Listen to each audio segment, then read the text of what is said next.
Bonjour à tous, aujourd'hui nous allons parler du rendement locatif brut, comment le calculer et comment surtout l'optimiser.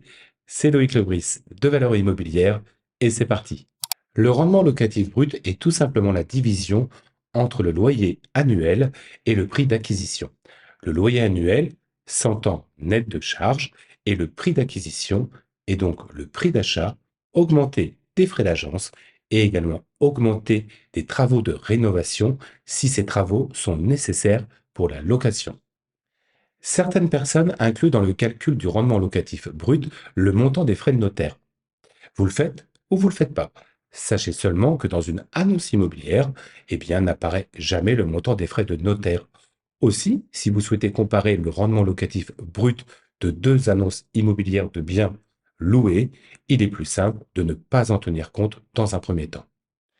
Si vous regardez des annonces immobilières de biens qui sont déjà loués, le calcul du rendement locatif est donc très simple à réaliser.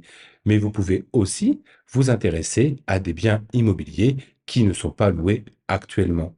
Dans ce cas-là, ce sera à vous de faire une étude du marché locatif local et d'estimer le futur loyer pour en déduire un rendement locatif brut théorique.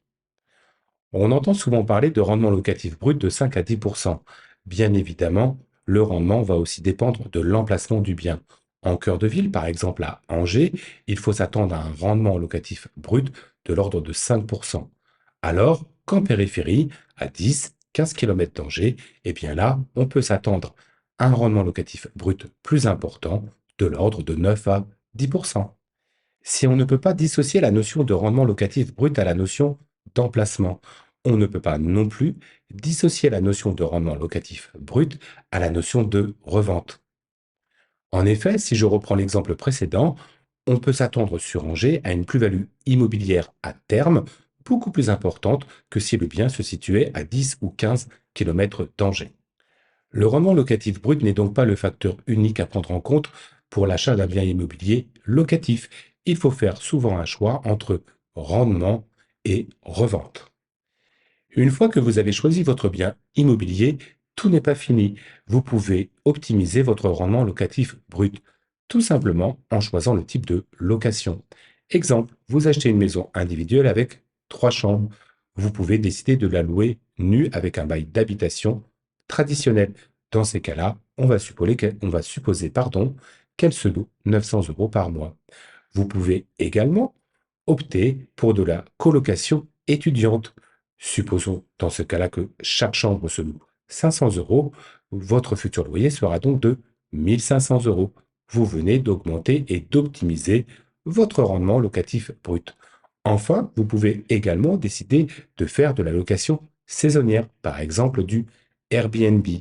Et on va supposer que votre taux de remplissage est de 100% et que chaque nuit se loue 100 euros. Dans ces cas-là, vous allez passer sur un revenu locatif brut de 3000 euros. Donc, on voit très bien qu'en fonction du type de location que vous allez proposer, vous pouvez ensuite optimiser, maximiser votre rendement locatif brut. Voilà, et bien écoutez, cette vidéo est finie, j'espère qu'elle vous a plu. Dans ces cas-là, mettez un petit pouce et je vous dis à bientôt. Au revoir.